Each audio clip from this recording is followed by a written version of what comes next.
అల్పపీడనం ప్రభావంతో సిద్దిపేట జిల్లాలో ఎడతెరిపి లేకుండా వర్షాలు కురుస్తున్నాయి. జిల్లా వ్యాప్తంగా 23.38 సెంటీమీటర్ల వర్షపాతం నమోదైంది. భారీ వర్షాల కారణంగా చెరువులు, వాగుల్లోకి భారీగా వరద నీరు వచ్చి చేరుతోంది. రహదారులపై వర్షపు నీరు ప్రవహిస్తూ ఉండడంతో పలు ప్రాంతాల్లో రాకపోకలు పూర్తిగా నిలిచిపోయాయి. సిద్దిపేట జిల్లాలో వర్షానికి సంబంధించిన మరింత సమాచారం మా ప్రతినిధి సుభాష్ అందిస్తారు. సుభాష్.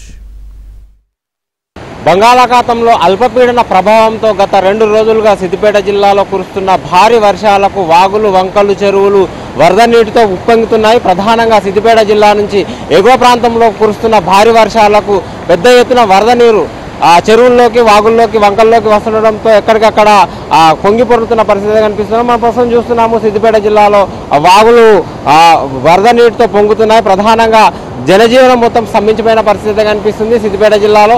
సో సిద్దిపేట జిల్లాలోని ఉస్నాబాద్ ప్రాంతంలోని మోయతుమెద వాగు ఉధృతంగా ప్రవహిస్తుండడంతో అటు హన్మకొండ సిద్దిపేట రహదారి పూర్తిగా రాకపోకలు నిలిచిపోయాయని చెప్పొచ్చు. అదేవిధంగా అటు పందిళ్ళ గ్రామంలోని ఇటు చేర్యాల ప్రాంతంలోనూ కూడా రాకపోకలు నిలిచిపోయిన పరిస్థితి కనిపిస్తుంది. ఇటు చేర్యాలలో కూడా చెరువులు నిండి మత్తడి బారుతుండడంతో చాలా చోట్ల గ్రామాలకు రాకపోకలు నిలిచిపోయిన పరిస్థితి కనిపిస్తుంది. ప్రధానంగా ఇటు గజ్వేల్ నియోజకవర్గంలో కూడా మున్సిపల్ ప్రాంతంలోని ప్రధానంగా చాలా ప్రాంతాల్లో కాలనీల్లోకి కూడా నీరు చేరడంతో, వరద నీరు చేరడంతో కొంతమంది అక్కడ ఉన్న గుడిసెల్లో ఉన్న వారి పరిస్థితి అగమ్య గోచరంగా మారిందని చెప్పొచ్చు. ప్రధానంగా గత 2 రోజుల సంది వారు ఆ వరద నీటిలోనే నివాసం ఉండవలసిన పరిస్థితి కనిపిస్తుంది. గత 2 రోజులుగా కురుస్తున్న భారీ వర్షాలకు సిద్దిపేట జిల్లా అధికార యంత్రాంగం కూడా అప్రమత్తమై ఎక్కడికక్కడ సహాయక చర్యలు చేపట్టినప్పటికీ కూడా పెద్ద ఎత్తున వర్షాలు పడుతుండడం, ఎగువ ప్రాంతాల్లో కురుస్తున్న భారీ వర్షాలకైతే వరద నీరు పోటెత్తుతుంది. అన్ని చెరువుల్లోకి, వరదల్లోకి ఇటు కుడవెల్లి వాగు కూడా ఉధృతంగా ప్రవహిస్తుండడంతో అధికారులు అప్రమత్తమైన పరిస్థితి. మొత్తం మీద సిద్దిపేట జిల్లా వ్యాప్తంగా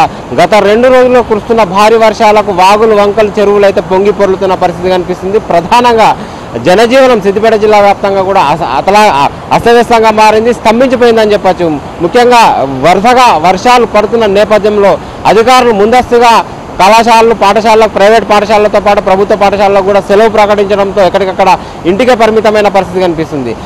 అవసరమైతే తప్ప ప్రజలు బయటకు రావద్దని అధికారులు ఇప్పటికే హెచ్చరిస్తున్న పరిస్థితి కనిపిస్తుంది. అదేవిధంగా పాత ఇండ్లు, పాత గోడలు ఉన్న ప్రాంతాల్లో ప్రజలు అప్రమత్తంగా ఉండాలని, అటువంటి ప్రాంతాలకు దూరంగా ఉండాలని కూడా అధికారులు ఇప్పటికే హెచ్చరిస్తున్నారు.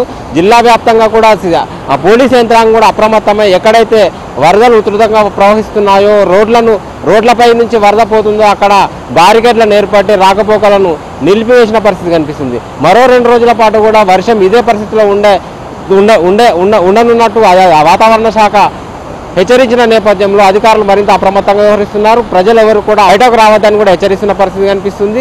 మరో 2 రోజుల పాటు ఇదే విధంగా వర్షం పడితే మాత్రం మరింత ఉధృతంగా వాగులు, వంకలు, అదేవిధంగా చెరువులు ఉధృతంగా ప్రవహించే అవకాశం ఉండడంతో ఇప్పటి నుంచే అధికారులు అప్రమత్తంగా ఉండాలని, పాత గోడలు, పాత ఇండ్లకు సంబంధించి ఎవరున్నా కూడా సురక్షిత ప్రాంతాలకు వెళ్లాలని సూచిస్తున్న పరిస్థితి కనిపిస్తుంది. సిద్దిపేట నుంచి వీడియో జర్నలిస్ట్ గిరితో